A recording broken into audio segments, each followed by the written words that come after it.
यहाँ से स्टार्ट हो नया चैप्टर एरिया वाला, वॉल्यूम वाला।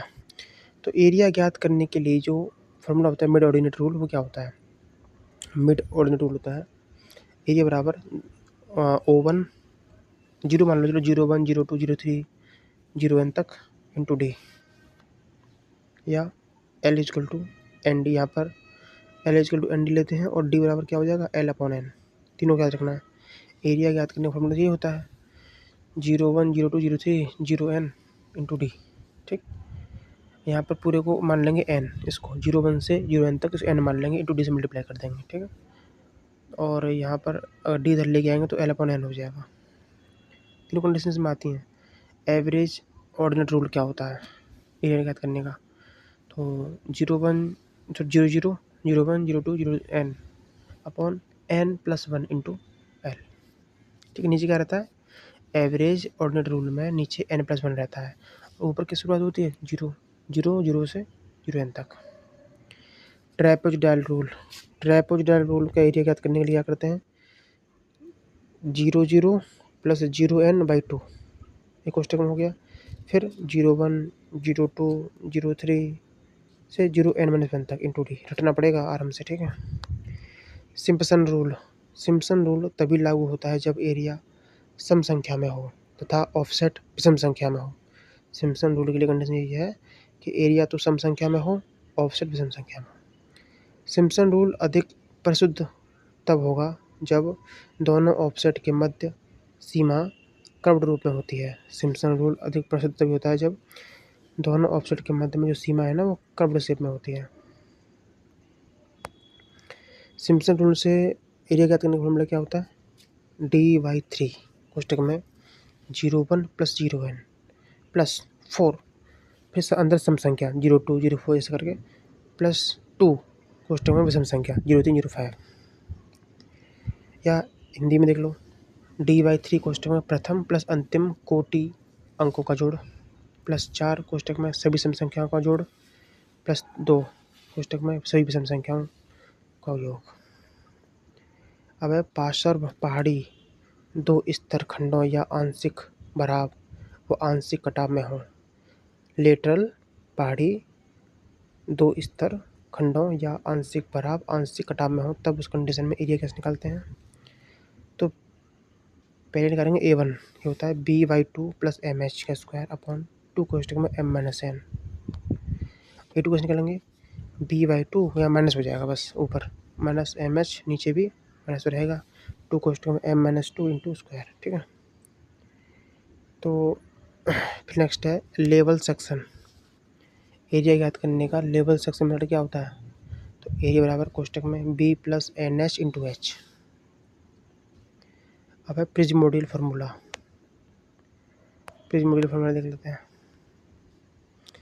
प्रिज्मोडियल फार्मूला को सिम्पसन रूल कहते हैं।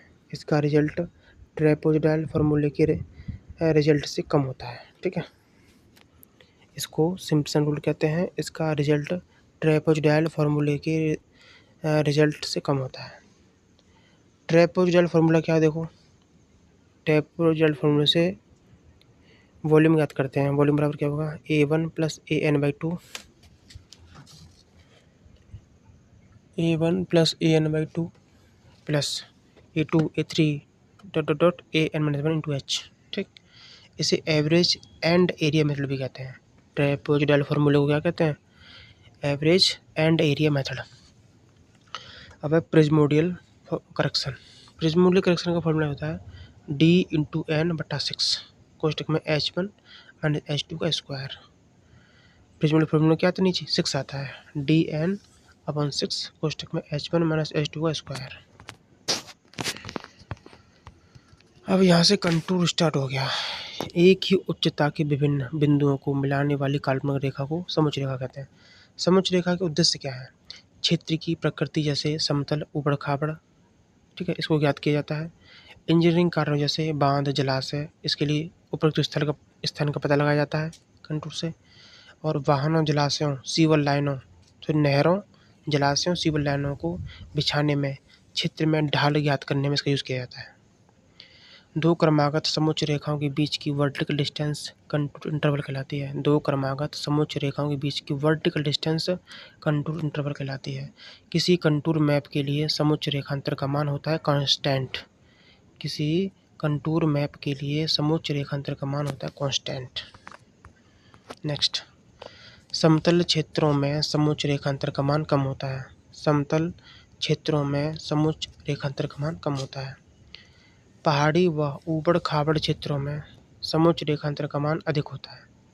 दोबारा देखो, समतल क्षेत्रों में समोच्च रेखांतर का मान क्या होता है? कम। और पहाड़ी और ऊबड़ खाबड़ क्षेत्रों में समोच्च रेखांतर का मान अधिक होता है। दो क्रमागत समोच्च रेखाएं पर स्थित किन्हीं दो बिंदुओं के मध्य की हॉरिजॉन्टल दूरी को हॉरिजॉन्टल इक्विवेलेंट कहते हैं। दो क्रमागत समोच्च रेखाओं पर स्थित किन्हीं दो बिंदुओं के मध्य की हॉरिजॉन्टल डिस्टेंस को हॉरिजॉन्टल इक्विवेलेंट कहते हैं। अगर स्लोप ज़्यादा है तो दूरी का अंतर कम होगा। अगर स्लोप ज़्यादा है तो दूरी कम होगी, मतलब ठीक है। अगर स्लोप कम है तो दूरी जो अंतर है ना वो अधिक होगा। ठीक, स्लोप कम होने पर दूरी अधिक और स्लोप ज़्यादा होने पर दूरी कम। जमीन पर समान ढाल वाली रेखा को कहते हैं कंटूर ग्रेडियंट या ग्रिड लाइन। जमीन पर समान ग्रेडियंट या ढाल वाली रेखा को कंटूर ग्रेडियंट या ग्रिड लाइन कहते हैं। नेक्स्ट है, भूमि पर समोच्च ढाल ज्ञात करने के लिए उपकरण। भूमि पर समोच्च ढाल ज्ञात करने के उपकरण हो जाते हैं लेवल, थियोडोलाइट और किलोमीटर। समोच्च ढाल बराबर होता है contour interval upon horizontal equivalent. समोच्च ढाल क्या होता है? Contour interval upon horizontal equivalent. समोच्च रेखांतर को प्रभावित करने वाले कारक। समोच्च रेखांतर को प्रभावित करने वाले कारक कौन से हैं? Nature of ground, scale of map और टाइम एंड मनी। पैसा, समय, स्केल और ग्राउंड की प्रकृति सब। अधिक ढाल वाले व पहाड़ी क्षेत्रों में समोच्च रेखांतर अधिक रखा जाता है, याद रखना।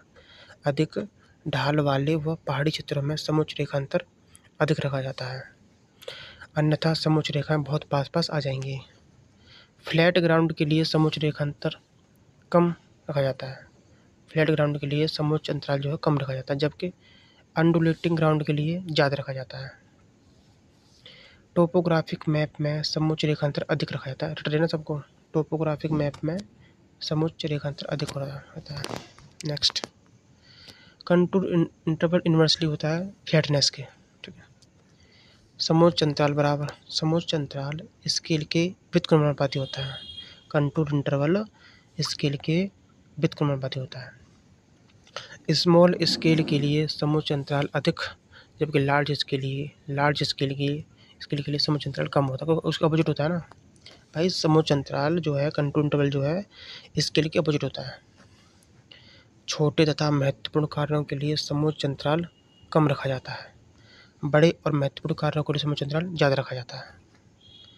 समोच्च अंतराल जितना कम होगा सर्वे उतना ही ज़्यादा अच्छा होगा, और समोच्च अंतराल जितना कम होगा समय और धन उतना ही अधिक होगा। दोबारा देखो, समोच्च अंतराल जितना कम होगा ना तो सर्वे उतना ही ज़्यादा परिशुद्ध होगा, और दूसरी कंडीशन क्या है इसी में ही, समोच्च अंतराल जितना कम होगा ना समय और धन उतना ही अधिक खर्च होता है। ये बात भी है।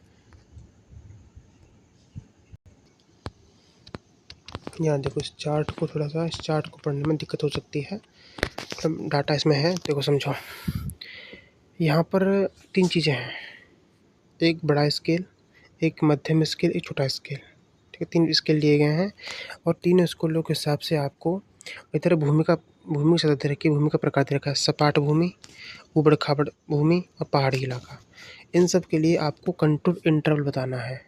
क्वेश्चन कैसे आएगा? क्वेश्चन आएगा कि बड़ा स्केल के लिए, सपाट भूमि के लिए कंटूर इंटरवल क्या होगा, इस तरह से, ठीक है। देख लेते हैं एक बार, याद हो जाए तो कर लेना, और नहीं तो फिर ये नीचे वाली चार्ट है ये इंपॉर्टेंट ज़्यादा है। देखो, तो पहली चीज़ तो ये जो बड़ा स्केल लेते हैं ना सपाट क्षेत्र के लिए, सपाट भूमि के लिए बड़ा स्केल जो लेते हैं उसका स्केल क्या रहता है, 1 से 10 मीटर, 1 सेंटीमीटर पर 10 मीटर तक लेते हैं, ठीक है। और मध्यम स्केल जो होता है वो 10 से लेकर 100 मीटर तक होता है, और छोटा स्केल जो होता है वो 300 मीटर या उससे अधिक होता है। 1 सेंटीमीटर बराबर 300 मीटर या उससे अधिक। मध्यम स्केल में 1 सेंटीमीटर बराबर 10 से लेकर 100 मीटर तक, और बड़े स्केल में 1 से लेकर 10 मीटर तक लिया जाता है। चलिए ठीक है, अब देखते हैं आगे।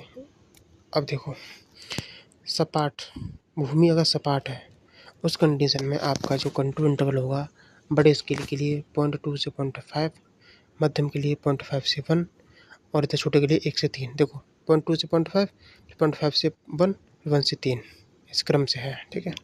अब ऊबड़ खाबड़ जगह है उस कंडीशन में बड़े स्केल के लिए 0.5 से 1, इधर 1 से 1.5, फिर 2 से 5। पहाड़ी इलाके के लिए बड़े स्केल के लिए 1 से 1.5, 1.5 से 3, और 5 से 15 है। ठीक है, ये ज़्यादा इम्पोर्टेंट है। देखो ये वाला, इसे अच्छे से पढ़ लेना। अगर बिल्डिंग साइट है कोई आपकी, जैसे बिल्डिंग साइट के लिए टाउन प्लानिंग या जलाशय, जल सेतु और लोकेशन सर्वे, 3 कंडीशन होती हैं। ठीक है, तो इस कंडीशन में देख लेते हैं। बिल्डिंग साइट के लिए जो स्केल लेते हैं, स्केल वो होता है 10 मीटर या उससे कम, 1 सेंटीमीटर बराबर, रट लो इसको। और इसमें कंटूर इंटरवल लेते हैं 0.2 से 0.5 बिल्डिंग के लिए। टाउन प्लानिंग जिसमें जलाशय या जल सेतु, इन सब के लिए स्केल होता है 50 से 100 मीटर। कंटूर इंटरवल होता है 0.5 से 2 मीटर। नेक्स्ट, लोकेशन सर्वे, इसके लिए स्केल होता है 50 से 200 मीटर, और जो कंटूर इंटरवल होता है वो 2 से 3 मीटर होता है। वीडियो पॉज करके याद कर लेना। कंटूर इंटरवल बराबर होता है 25 बट्टा नंबर ऑफ सेंटीमीटर पर किलोमीटर मीटर में। ये है फॉर्मूला, ऐसा ही है, अजीब सा फॉर्मूला है। कंटूर इंटरवल बराबर होता है 25 बट्टा नंबर ऑफ सेंटीमीटर पर किलोमीटर, मतलब पर किलोमीटर में कितने सेंटीमीटर आएंगे, और वो आएगा मीटर में। ठीक, दूसरा फॉर्मूला है कंटूर इंटरवल का, वो है 50 बट्टा नंबर ऑफ इंच पर मील फिट में। ठीक है, 50 बट्टा नंबर ऑफ इंच पर मील फिट में। हट लेना लो। देखो, जब क्रमागत बंद समुच्च रेखाओं के मान नक्शे पर अंदर की ओर बढ़ रहे हों तो वह होगा वैली या डिप्रेशन, जिसमें तालाब, झील, घाटी, खाई ये सब आते हैं। जब क्रमागत बंद समुच्च रेखाओं के मान नक्शे पर अंदर की ओर बढ़ रहे हैं, ठीक है ना, मान अंदर की तरफ बढ़ रहा है, तो वहाँ पर वैली, डिप्रेशन या तालाब, खाई, झील, घाटी ये सब होगा।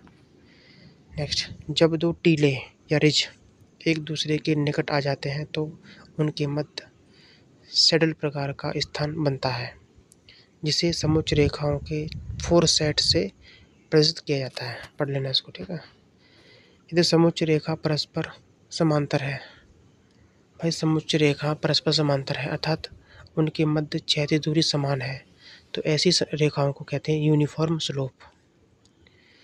यदि दो क्रमागत समुच्च रेखा एक दूसरे के पास पास होती हैं तो उसे कहते हैं स्टीप स्लोप। किसी पहाड़ी पर उच्चतम बिंदुओं को मिलाने वाली रेखा को कहते हैं ridge line. Ridge line contour line को काटती है 90 डिग्री पर। ये देखो, इसका आकार यू जैसा होता है, कैसा, यू जैसा, जिसकी उत्तलता कन्वेक्सिटी जिसे बोलते हैं, कन्वेक्सिटी नीचे की तरफ होती है। कैसे नीचे की तरफ, ऊपर 50 है फिर कम होता जाएगा, 40, 45, 32 ऐसे कर कम होता जाएगा। इसे बोलते हैं रिज लाइन। क्या बोलते हैं, रिज लाइन।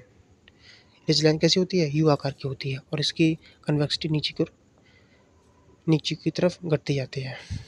अब एक नेक्स्ट, किसी पहाड़ी पर निम्नतम बिंदुओं को मिलाने वाली रेखा को वैली लाइन कहते हैं। किसी पहाड़ी पर निम्नतम बिंदुओं को मिलाने वाली रेखा को वैली लाइन कहते हैं, और वैली लाइन कंटूर लाइन को कितनी डिग्री पर काटती है, 90। ये होती है वैली लाइन, देख लो, ऊपर 98, नीचे नीचे बढ़ता जाएगा, 98, 99, 100, 200 ऐसे बढ़ता जाएगा। अब देखते हैं मेथड ऑफ कंटूरिंग। कंटूरिंग के 2 मेथड होते हैं, डायरेक्ट, इनडायरेक्ट। अब डायरेक्ट का तो कोई प्रकार नहीं है, इनडायरेक्ट के प्रकार कौन से, method of cross section, method of square और technometric method. Method of cross section, method of square और टेक्नोमेट्री मेथड। कंटूरिंग की इस विधि में, यह विधि छोटे क्षेत्रों के लिए जहां अधिक एक्यूरेसी की आवश्यकता हो वहां किया जाता है।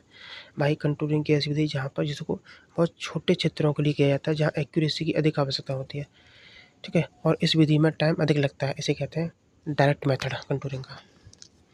नेक्स्ट, यह मेथड क्विक होता है, क्विक, लेस एसिडियस होता है एवं कम खर्च वाला होता है। तो ये इनडायरेक्ट मेथड होता है कंटूरिंग का। तेज होता है ये थोड़ा। समोच्च रेखा के लिए सामान्यतः किस विधि का यूज किया जाता है? यह विधि बड़े चित्रों के लिए उपयोग की जाती है। समोच्च रेखा के लिए मतलब कंटूर लाइन के लिए सामान्यतः किस विधि का प्रयोग किया जाता है और यह विधि बड़े चित्रों के लिए प्रयोग की जाती है? तो वो हो जाएगा हमारा इनडायरेक्ट मेथड। यह विधि भूमि की लंबी पट्टी, सड़क, नहर, सीवर लाइन और रेलवे लाइन में लंबी लंबी बात कर रहा है आदि के लिए यूज की जाती है, वह है method of cross section. Indirect contouring के लिए क्रॉस सेक्शन का इंटरवल किस पर डिपेंड करता है? इनडायरेक्ट कंटूरिंग के लिए क्रॉस सेक्शन का जो इंटरवल है वो डिपेंड करता है कंटूर इंटरवल पर, स्केल पर और ग्राउंड की कैरेक्टरिस्टिक पर। यह विधि छोटे और ऊबड़ खाबड़ क्षेत्रों के लिए यूज की जाती है। इसको स्पॉट लेवलिंग के नाम से जानते हैं, इसे कहते हैं मेथड ऑफ स्क्वायर। यह विधि छोटे ऊबड़ खाबड़ क्षेत्रों के लिए की जाती है, इसको स्पॉट लेवलिंग के नाम से जानते हैं, मेथड ऑफ स्क्वायर होता है जी। ठीक है, कंटूरिंग का मेथड ऑफ स्क्वायर कंटूरिंग में वर्ग का आकार होता है 5 × 5 मीटर या 20 × 20 मीटर। नेक्स्ट, इस विधि में मैग्नेटिक मेरिडियन के संदर्भ में उपकरण स्टेशन से कई रेडियल रेखा खींची जाती हैं। इस विधि में मैग्नेटिक मेरिडियन के संदर्भ में उपकरण स्टेशन से कई रेडियल रेखा खींची जाती हैं, इसे कहते हैं रेडियल और टेक्नोमेट्री मेथड। यह विधि पहाड़ी क्षेत्रों के लिए सबसे अच्छी मानी जाती है, रेडियल टेक्नोमेट्री मेथड कंटूरिंग का। समोच्च रेखा की अप्रत्यक्ष विधियों में विभिन्न आलेखित बिंदुओं के बीच में किसी निश्चित उच्चता के बिंदु का निर्धारण करना कहलाता है इंटरपोलेशन ऑफ कंटूर लाइन्स। ओहो देखो, समोच्च रेखा की अप्रत्यक्ष इनडायरेक्ट विधियों में विभिन्न आलेखित बिंदुओं के बीच में किसी निश्चित उच्चता के बिंदु का निर्धारण करना इंटरपोलेशन ऑफ कंटूर लाइन कहलाता है। इंटरपोलेशन करते समय किन्हीं दो बिंदुओं के मध्य में स्लोप माना जाता है यूनिफॉर्म। मेथड ऑफ इंटरपोलेशन के 3 मेथड होते हैं, estimation method, computation method, graphical computational estimation method. Interpolation की सबसे अच्छी विधि होती है कंप्यूटेशनल मेथड। एक अशुद्ध या रफ विधि कौन सी होती है? एस्टिमेशन मेथड होती है। डायरेक्ट मेथड ऑफ कंटूरिंग के डायरेक्ट मेथड 2 प्रकार से करते हैं, बाई हैंड लेवल और बाई लेवल एंड स्टाफ।